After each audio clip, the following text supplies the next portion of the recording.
முருகாசரணம். மனித இயக்கத்தின் 7 ஆற்றல் சக்கரங்கள். முதலாவது மூலாதாரம்.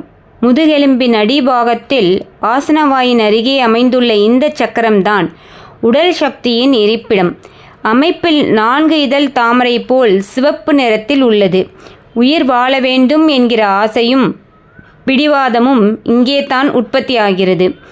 உடலில் உயிர் இயக்கத்துக்கு இது மூல காரணமாக விளங்குவதால் மூலாதாரம் என்கிற பெயரை பெறுகிறது. சிறுநீரகங்களுக்கு மேலுள்ள அட்ரினல் சுரப்பிகள் இதன் நேரடி கட்டுப்பாட்டில் இருக்கின்றன.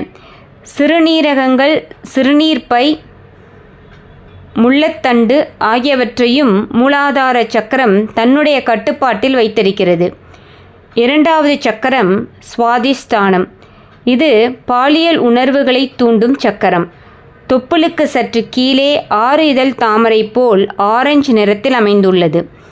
பாலியல் சக்தி இதில்தான் மையம் கொண்டிருக்கிறது. ஈகோவுக்கு இந்த சக்தி தான் காரணமாக இருக்கிறது. மற்றவர்களின் உணர்ச்சி போக்குகளை உணர்கின்ற சக்தியும் இந்த சக்கரத்துக்கு உண்டு. ஐம்புலன்களை அடக்கி அறிகின்ற சக்தியும் இதிலிருந்து தொடர்கிறது.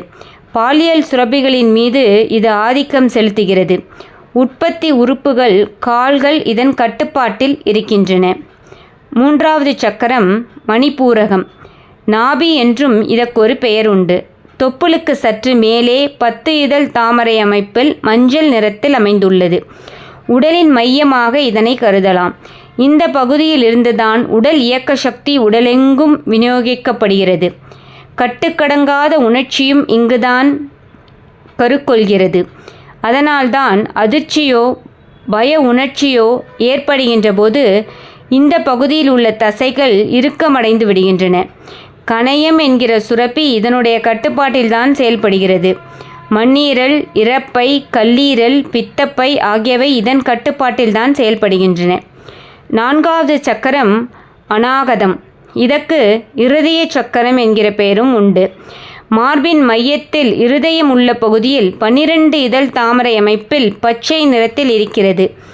அன்பு, பாசம், இரக்கம், சகோதரத்துவம், விசுவாசம், பக்தி ஆகிய அனைத்து நல் இயல்புகளின் இருப்பிடமும் இதுவே ஆகும்.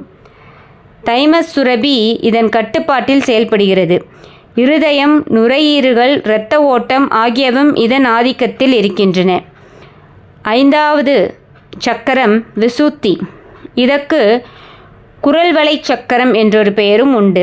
இது 16 இதழ்கள் கொண்ட தாமரையாக நீல நிறத்தில் இருக்கிறது. தொடர்பு கொள்ளுதல், எண்ணங்களை வெளிப்படுத்துதல், படைப்பாற்றல் ஆகியவை இதன் ஆதிக்கத்துக்கு உட்பட்டவை. நம்முடைய புலன்களுக்கு அப்பால் அறியக்கூடிய விஷயங்களை இதன் மூலமாகத்தான் அறிகிறோம். தைராய்டு சுரப்பி இதன் கட்டுப்பாட்டில் இருக்கிறது. குரல்வளை, மூச்சுக்குழல், உணவுக்குழல், கைகள் இதன் கட்டுப்பாட்டில் செயல்படுகின்றன. ஆறாவது சக்கரம் ஆக்ஞை. இதை நெற்றிக்கண் சக்கரம் என்றும் சொல்வார்கள். 2 புருவங்களுக்கு மத்தியில் சற்று மேலாக கருநீல நிறத்தில் 2 இதழ் தாமரை சின்னத்தில் அமைந்திருக்கிறது. தொலை உணர்தல், டெலிபதி, தொலை அறிதல் போன்ற சக்திகள் இதன் மூலமாகத்தான் கிடைக்கின்றன. அறிவு, சங்கல்பம், மனவலிமை ஆகியவற்றின் இருப்பிடம் இது.